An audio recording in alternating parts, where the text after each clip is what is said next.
Hey everyone, this is Bergman, founder and CEO of IRA Financial. Welcome to another episode of AdBits, where I will be sharing bits of knowledge about self-directed retirement. If you want to learn more, you can subscribe to our YouTube channel and follow us on social media. Just search IRA Financial. Hey everyone, and welcome to another episode of AdBits. I'm Bergman, tax attorney, founder of IRA Financial. And on today's episode, how to buy a house with an IRA. Pretty interesting topic, and wanted to do this because I actually had a reporter reach out to get a comment on a story on this subject. And I say, you know what? It's a really good topic. I feel like a lot of people out there would want to know a way, potentially, that they can use an IRA to buy a home that they can live in. So let's go through the rules. Let's figure this out together. So in general, traditional IRA, let's start with that. Under 59.5, you take money out of your IRA anytime. If it's under 59.5, tax, 10% penalty. Over 59.5, just tax. Roth IRA, so long as the Roth IRA has been open at least 5 years and you're over 59.5, it's all tax-free. So whatever you pull out of your Roth IRA after 59.5 in 5 years, tax-free. Now, if you pull it out before, it's taxable. What's taxable? The earnings on the Roth IRA contributions become taxable and subject to a 10% penalty. So, of course, in a Roth IRA setting, you want to maximize your deferral and you want to be patient and not pull the money out before 59.5 and before the Roth IRA was open at least 5 years. However, Roth contributions could be always taken as a distribution tax-free. What does that mean? It means if you make a Roth IRA contribution of $5,000 for 5 years in a row, that's $25,000. And now that $25,000 is worth $100, you can pull the $25,000 out tax-free, penalty-free anytime. The $75,000 earnings, you're going to need to wait till you're 59.5 and the Roth's open at least 5 years to pull that money out, the earnings, the appreciation on the contributions, tax-free. Now, contributions is what you put in the Roth IRA from your earnings. It's not a rollover, right? Rollovers come from another retirement account, i.e. another Roth, or Roth 401k. Contributions come from your pocket. So how do you buy a house with an IRA? Well, the IRS rules say you can't just use your IRA to buy a house. Okay, that would be a prohibited transaction under Internal Revenue Code section 4975. So unfortunately, you can't set up a self-directed IRA, buy a house and live in it. You can set up a self-directed IRA to buy real estate and use that real estate as a passive investment to rent it to a third party or flip it to a third party or hold it, but you can't live in it. You nor a disqualified person, a parent, child, spouse, daughter-in-law, son-in-law, or any entities controlled by such persons. So how do you do it? Okay, a couple ways. So there's also an exception called the hardship distribution. So I talked about all these distribution rules that says if you take money out of your IRA prior to 59.5, you're going to pay income tax plus 10% penalty. The IRS provides some exemptions to that, not to the to the tax part, but to the penalty part. So if you pull your money out based off a hardship distribution exception, you'll still pay tax, but there's an exception to the 10% additional tax.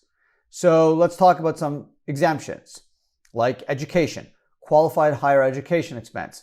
There's an exemption for IRAs, not 401ks. Same with home buyer.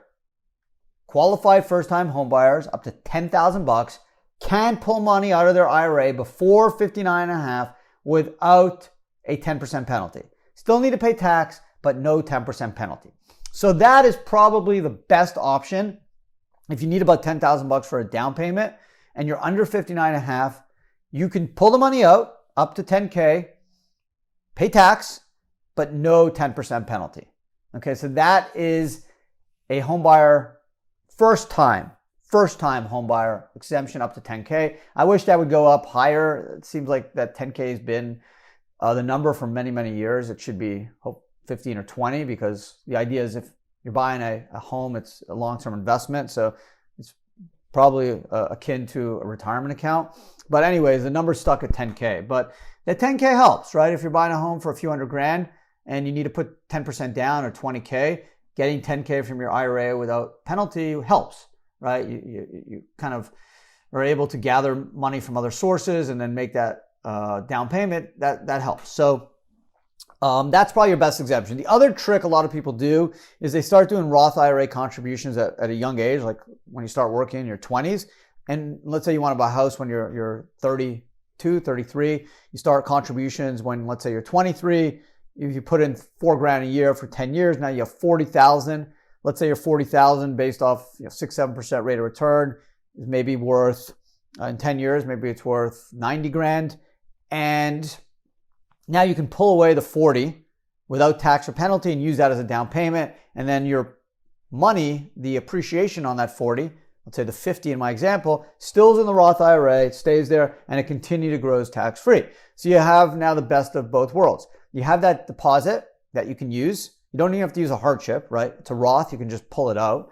And then you still have the appreciation on that tax-free contribution that is going to continue to grow in your retirement account, in your Roth IRA without tax. So to me, that's the best way of doing it. The second best is the hardship distribution only for IRAs. It does not apply to 401ks. And that's under Internal Revenue Code section 72T2F. Don't understand why it doesn't apply to 401ks. It does apply to IRAs. And otherwise, if you need more and you don't have a Roth IRA and you're stuck, then the last resort is just pull the money out before 59.5, tax, 10% penalty. Not your best option. But hey, I understand you want to buy a house. It's super important. It's probably the most important investment you'll make in your life. It's a long-term investment, not just from a financial standpoint, but also from a family viewpoint. So I get you. If you got to do it, you got to do it. Hopefully your money is grown without tax, so you've gotten power of deferral. And if you got to bite the bullet and pull 20, 30 grand out, whatever it is to put down payment to get a mortgage, I got you. Like, it's okay. I'd rather you do that than pull that money out to go to Hawaii or buy yourself a Rolex or a new car. Like, to me, that's a bad investment because you're going to see no return. The Rolex isn't going to be worth much more than you bought it. Your Hawaii vacation is going to be done in 2-3 weeks. Your car is going to depreciate as soon as you drive it off the lot. So if you use the money and you pull it out to buy a home, I think it's fine. I wish the home buyer exemption was higher than 10K. I think it's crazy that's 10K. I mean, most people need more than that to buy a home now, especially the appreciation since COVID of real estate assets. 10K is helpful, but it'd be nice if it was 20 or 30. So I still think if it's another good reason to do a Roth IRA when you're young is build up the appreciation of the Roth, tax-free growth. You can pull it out tax-free after 59.5, but you can always pull the contributions out tax-free. So if you get in a wedge where you just need some cash to buy a home, you can always pull the contributions out tax-free, still have the appreciation of the Roth, buy your home, and still have your money growing tax-free in a Roth, kind of get best of both worlds. And to me, that's pretty much the best option. So there you have it. That's how you can buy a home in the IRA. Remember, you cannot use a self-directed IRA to buy a home to live in it under the prohibited transaction rules under Internal Revenue Code section 4975. Yes, you can rent it or sell it to a third party. But if you want to live in the home, you want to enjoy it, raise your family, then you're going to have either the hardship, if it's an IRA, 10K, the Roth option, where contributions can go out tax-free. If you need more than the contributions in the Roth and the traditional, then unfortunately, you're going to need to pay tax and a 10% penalty on what you pull. If you're in the 401k, your only other option is the loan, right? If your 401k has a loan option, you can borrow $50,000 or 50% of your account value, whatever's less. So that's an option. And then there's actually, instead of paying the loan back over 5 years, many plans give you a longer period for a home. I've seen 15 to 30 years. So you're kind of giving yourself your own mortgage. So if you have $100K in your 401k and your employer allows for the loan feature, you can borrow $50K and use that to buy a home. Or if you have, let's say, 40 in your plan, you can use 20 tax-free, penalty-free to buy a house. You're paying yourself back, right? The interest rate now is prime, which is 3.25% as of June 2021. And you get tax-free, penalty-free use of the money. You can use it for any purpose, including purchasing a home. You pay yourself back, your plan back, so it's growing at 3.25% rate, and you potentially could even expand the loan terms from 5 to 15 or 30 years because the code gives you the ability to do so for a home purchase. So those are pretty much your best options. You can't do a hardship home buyer, $10,000 in a 401k, only in an IRA. So that's the one distinction between an IRA and 401k and using it to buy a house. So hope you found this episode interesting. I think it was some fun. I did a bunch of research on this in preparation for writing back to a reporter. So I figured I'd just share what I learned with you. I think it's actually pretty much an unused gem that a lot of people don't realize, especially the home buyer exemption, but also the Roth feature. A lot of people jump into the pre-tax IRA for the tax deduction, which I get, I understand, it's good. But if you're young, I think the appreciation is worth more than a current tax deduction personally. And you also can use the contributions as a tool to use to purchase a home tax-free, penalty-free. So I think it's a better option in that sense as well than the traditional IRA. So anyways, I appreciate you guys listening. Check out my other two podcasts, Ad Mail and Adam Talks, weekly podcasts. I drop them Tuesday, Wednesday, and Thursday of each week, and you can pick it up anywhere you listen to podcasts. Also, you can watch it on YouTube. You don't have to look at my face, so that's even better. And check out our YouTube channel, IRA Financial. We drop 5 videos and 3 pods a week.